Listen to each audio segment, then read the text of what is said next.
Hello and welcome again.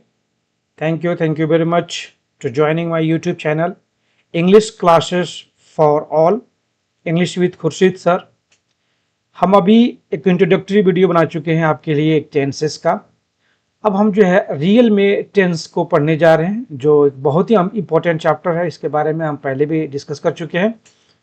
अब मैं आपको एक क्लासिफिकेशन बता रहा हूँ टेंस का। टेंस के बिना हम किस इंग्लिश की को लिख नहीं सकते, समझ नहीं सकते, उसको बोल नहीं सकते। एक बेसिक स्ट्रक्चर होती है इंग्लिश लिटरेचर की, इंग्लिश ग्रामर की। अब हम यहाँ पे क्लासिफिकेशन लेकर के आ रहे हैं कि प्रेजेंट टेंस जो है एक होता है, दूसरा पास्ट टेंस होता है और तीसरा फ्यूचर टेंस होता है। प्रेजेंट टेंस के चार उपभेद होते हैं, सब पार्ट होते हैं। पास्ट के भी चार होते हैं और फ्यूचर के भी चार होते हैं।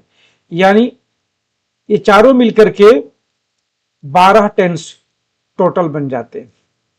मॉडर्न इंग्लिश ग्रामर में फ्यूचर टेंस के दो टेंस को निकाल दिया गया है, यानी पढ़ाया जाता है लेकिन उसको इतना इंपॉर्टेंस नहीं दिया जाता। तो प्रेजेंट इंडेफिनिट हो गया, present continuous, present perfect and present perfect continuous. ठीक उसी तरह पास्ट में है और ठीक उसी तरह फ्यूचर में है।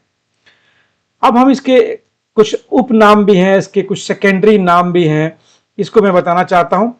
जैसे प्रेजेंट इंडेफिनिट टेंस है, इस इंडेफिनिट को एक और नाम है जिसको हम सिंपल भी कहते हैं, और ये इस इंडेफिनिट में भी अप्लाई होगा और इस इंडेफिनिट में भी अप्लाई होगा। यहां पे प्रेजेंट सिंपल प्रेजेंट होगा, यहां पे सिंपल पास्ट होगा, यहां पे सिंपल फ्यूचर होगा।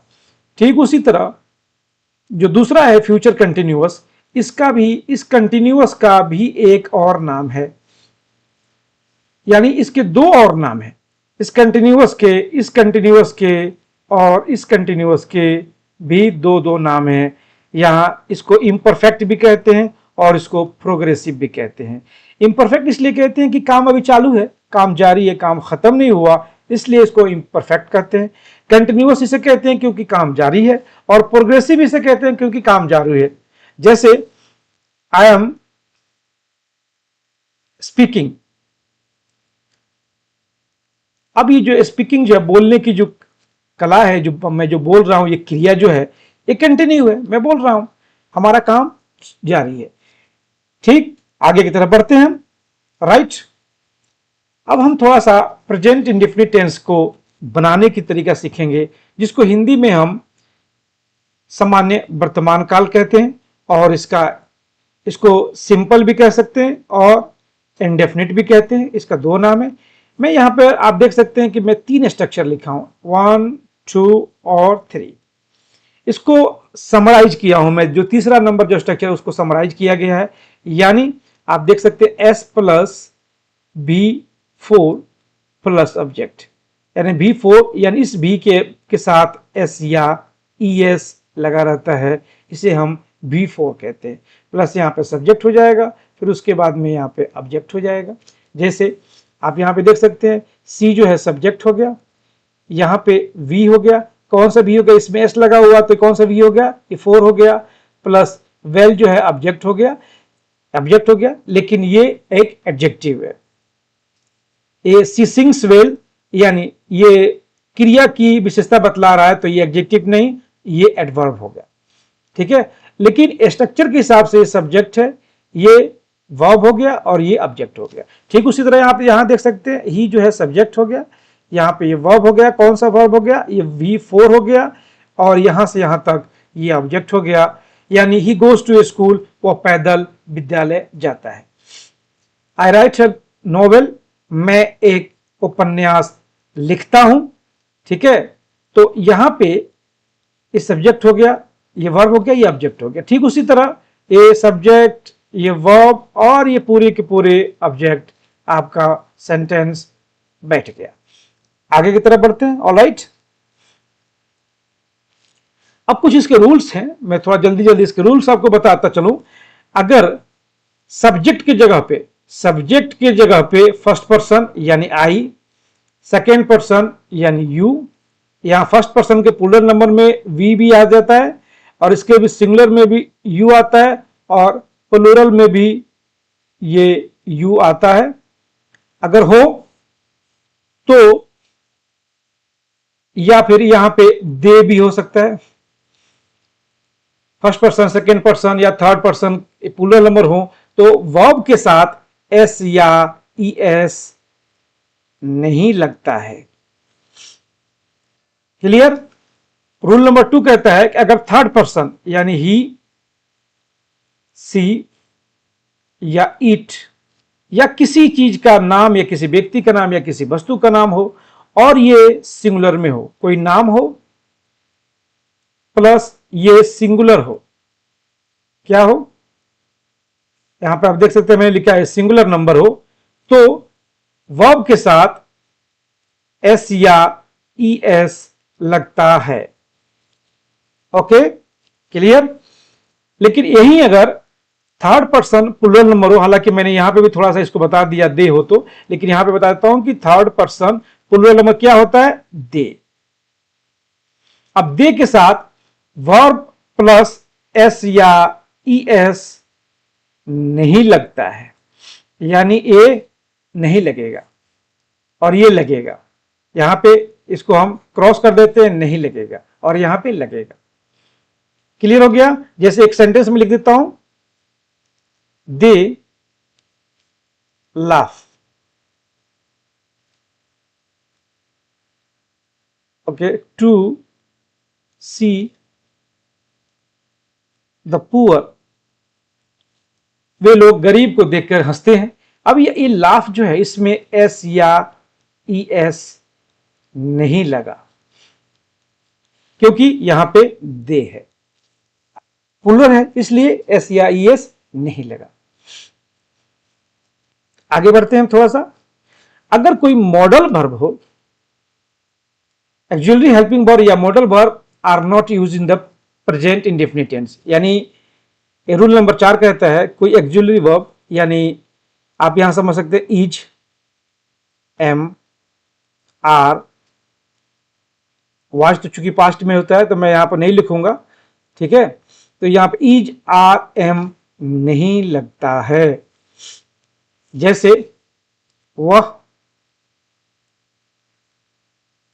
विद्यालय जाती है,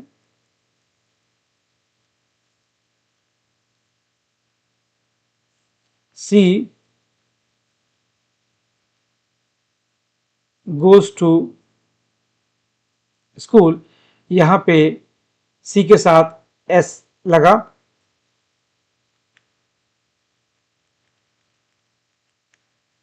यहां पे मैं क्लियर थोड़ा लिख दूं, सी गोज टू स्कूल और विद्यालय जाती है, ठीक है? यहां पे इज आर एम तो कहीं नहीं लगा, ये इज आर एम यहां नहीं लगेगा। क्लियर? अब हम ये जानेंगे कि ई एस कहां लगता है, ये ई एस कहां लगता है और सिर्फ एस कहां लगता है। तो जहां पे ए, ई, आई, ओ और यू, इन पांचों में से कोई वावेल हो तो यहां पे हम ई एस लगाते हैं। किसके साथ? V plus E S. जैसे गो के साथ गोस हो गया। अगर यहां पे कम है, यहां पे तो ऑलरेडी ई है, तो ये ई यहां पे साइलेंट हो जाता है और प्लस हम ई एस लगा देते हैं, यानी ये ई हट जाता है, ये साइलेंट हो जाता है। ठीक है? रूल ये कहती है, क्योंकि दो ई नहीं लगा सकते हम यहां पे, तो एक ई जो है यहां पे साइलेंट हो जाएगा और उधर का ई एस जुड़ करके ये वर्ब बन जाएगा। एक चीज मैं यहां पे आपको बता दूं कि किसी भी नाउन के साथ, नाउन में अगर एस लग जाए तो ये प्लूरल हो जाएगा, लेकिन किसी भी वर्ब के साथ एस लग जाए तो ये सिंगुलर हो जाती है। क्लियर हो गया? ओके। अब हम आते हैं कि कॉन्सोनेंट जहां कहीं भी हो, यानी हमारे कितने कॉन्सोनेंट है? 21 है। इन 5 को छोड़ करके वावल हो गए, 21 कॉन्सोनेंट है। इसके साथ हमें वर्ब के साथ सिर्फ एस लगते हैं। जैसे they go, sorry, they go to school. अब यहां पे एस ये कुछ भी नहीं लगा, क्योंकि यहां पे सब्जेक्ट प्लूरल है। सब्जेक्ट जो है ना प्लूरल में है, तो यहां पे एस किसने लगा? अगर यहां पे अगर ही होता या कोई सी होता या इट होता तो यहां पे एस लग जाता, लेकिन इसी जगह पे अगर गो के जगह पे एक और सेंटेंस यहां पर हम लिखते हैं आपके लिए कि दे प्ले फुटबॉल। अब यहां पे वाई है, वाई क्या है? एक कॉन्सोनेंट है, इसमें क्या एस लगेगा? नहीं लगेगा, क्योंकि यहां पे दे है इसलिए। अगर यहां पे ही होगा तो प्ले के साथ एस लग जाएगा। अब यहां पे रिमेनिंग सेंटेंस आप लिख सकते हैं फुटबॉल, ही प्लेज फुटबॉल। यहां पे वाई है इसलिए वाई कंसोनेंट है, तो यहां पे एस जोड़ दिया गया और इस सेंटेंस आपका क्लियर हो गया। इसके एक और एग्जांपल मैं आपको थोड़ा यहां लिख देता हूं। सीता स्पीक, इसमें क्या लगेगा? इसमें एस लगेगा, क्योंकि के जो है कॉन्सोनेंट है और एस इसलिए लगा कि सीता जो है थर्ड पर्सन सिंगुलर नंबर है। दोनों रूल यहां पे साथ साथ चलता है, कंफ्यूजन ना पैदा हो आपको। अगर यहां पे थर्ड पर्सन सिंगुलर नंबर हो तभी वर्ब के साथ एस या ई एस लगता है। अगर यहां पे कोई थर्ड पर्सन सिंगुलर नंबर ना होकर के प्लुरल हो, आई हो, यू हो, वी हो, दे हो, तो यहां पे एस या ई एस नहीं लगता, जैसे हमने पिछले रूल में बताया। अब मैं बता रहा हूं कि यहां पे एस इसलिए लगता है कि इस वर्ब के साथ एस इसलिए लगता है क्योंकि के जो है ना कॉन्सोनेंट है। ठीक है, सीता स्पीक्स इंग्लिश, वो इंग्लिश बोलती है। यहां पे एस इसलिए लगा क्योंकि यहां पे कॉन्सोनेंट है। अगर यहां पे कोई वावेल होता तो यहां पे ई एस लग जाता। क्लियर हो गया?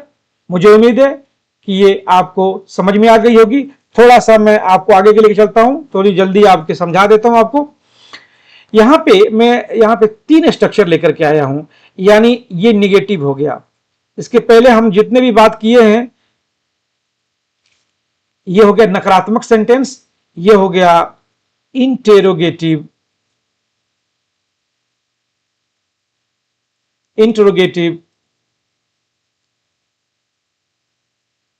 सेंटेंस।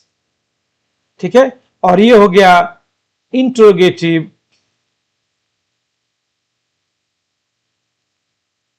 Plus negative. ये ऐसा क्यों है? क्योंकि यहां पे नॉट लगा हुआ है, मतलब निगेटिव है, और इसके हेल्पिंग वर्ब बाहर है, इसलिए ये इंट्रोगेटिव है।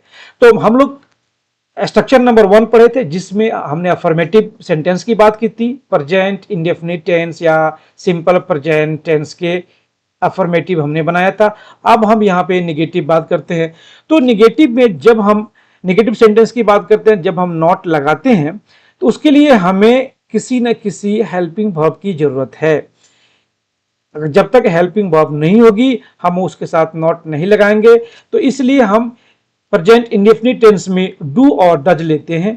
और डू और डज में आपको बता दिया था कि जैसे आई हो गया, वी हो गया, यू हो गया और दे हो गया, इनके साथ डू लगेगा और ही, सी, इट या कोई भी नाम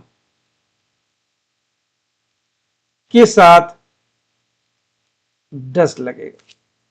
क्लियर हो गया? तो यहां पे ही है सब्जेक्ट, इसलिए यहां पे डज लगा है, यहां पे नॉट लग गया। और ये जो हो गया लाइक जो है मन वर्ब है, ये जो है इसको बोलते हैं हम एक्जुलरी वर्ब, या इसको हम वर्ब टू बी भी बोलते हैं, या इसको हम एक्जुलरी वर्ब भी बोलते हैं, या हम इसको हेल्पिंग वर्ब भी बोलते हैं। इसका 3 नाम है। और लाइक जो है पसंद करना, या मेन वर्ब है। एक और क्या है? ये मेन वर्ब है। क्लियर हो गया? अब जब हम इसी सेंटेंस को हम जब नेगेटिव के अलावा हम जब इसको इंट्रोगेटिव बनाते हैं, तो इसमें सबसे बड़ा चेंज क्या होता है कि इसी हेल्पिंग वर्ब को सेंटेंस के बाहर में रख देते हैं और इसका माने हो जाता है क्या। इसका रियल मीनिंग नहीं होता। इस कंफ्यूजन में ना पड़िएगा, क्योंकि इस सेंटेंस की बनावट होती है। मैं एक सेंटेंस भी लिखता हूं, क्या, यहां पे सेंटेंस जो लिखा हुआ है इसका मीनिंग होगा कि क्या वह,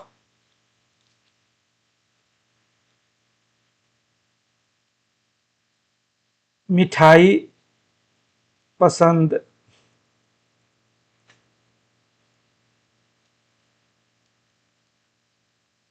करता है।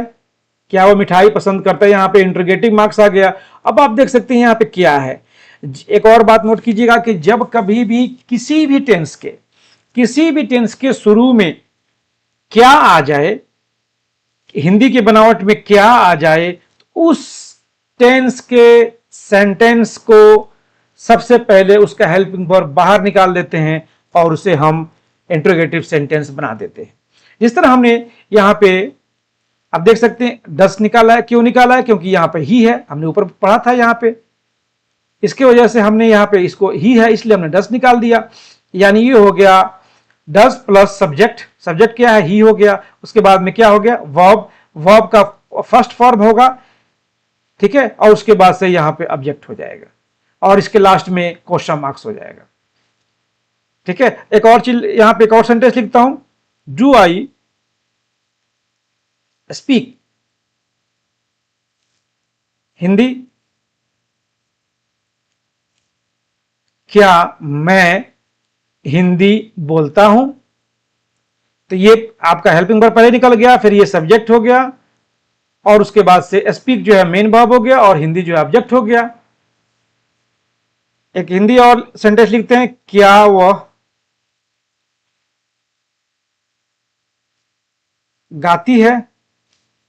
अब क्या का अंग्रेजी यहां पे क्या होगा? यहां पर डज होगा, ठीक है। वह का मतलब ये कोई फीमेल है क्योंकि यहां पे दीर्घिकार है। डज शी, गाना क्या होता है? सिंग। अब ये जो है यहां का एस जो है यहां चला आया, डज सी सिंग्स और यहां पे क्वेश्चन मार्क्स हो जाएगा क्योंकि यहां का जो एस है कहीं ना कहीं तो उसको प्लेस देना है ना, तो ये डज के साथ जुड़ जाता है। एक समझाने के लिए मैं आपको बता रहा हूं, इसके पीछे और भी लॉजिक है। बहरहाल मैं आपको स्ट्रक्चर का नंबर 4 पे लेके आ रहा हूं। अब ये देखें कि ये इंट्रोगेटिव भी है और ये निगेटिव भी है, यानी interrogative okay plus negative. Negative को आजकल मॉडर्न इंग्लिश में निगेशन भी कहा जाता है आजकल, NEGATION, निगेशन, इसको का माना भी होता है निगेटिव। तो इसमें आप देख सकते हैं कि इसकी बनावट यहां पे डू डज बाहर है, फिर सब्जेक्ट है, उसके बाद से यहां पे नॉट लगा हुआ है, फिर ये मेन वर्ब के साथ जुड़ा हुआ है, उसके बाद से ऑब्जेक्ट है। अब ये मेन वर्ब के साथ क्यों आ गया, एक चीज मैं आपको और बता दूं, बड़ी खूबसूरत सी बात है ये इसके साथ क्यों नहीं आया, जबकि यहां पे तो इसके साथ था, ये डज के साथ था नॉट, लेकिन इसके साथ यहां पे क्यों आ गया? क्योंकि नॉट जो है ना एक एडवर्ब है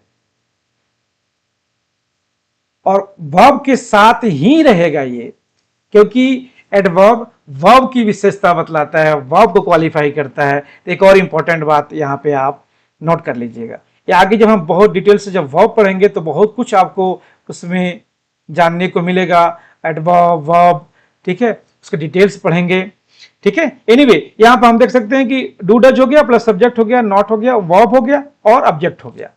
इस ठीक उसी तरह उसका बनावट यहां पे है, ये डज पहले हो गया, फिर उसके बाद सब्जेक्ट हो गया, फिर नॉट हो गया, फिर ये मेन वर्ब हो गया और ये ऑब्जेक्ट हो गया। HV subject not plus main verb plus object, sentence clear हो गया। यानी चारों स्ट्रक्चर आप जान गए, affirmative, negative, interrogative, interrogative plus negative. Clear? Thank you very much.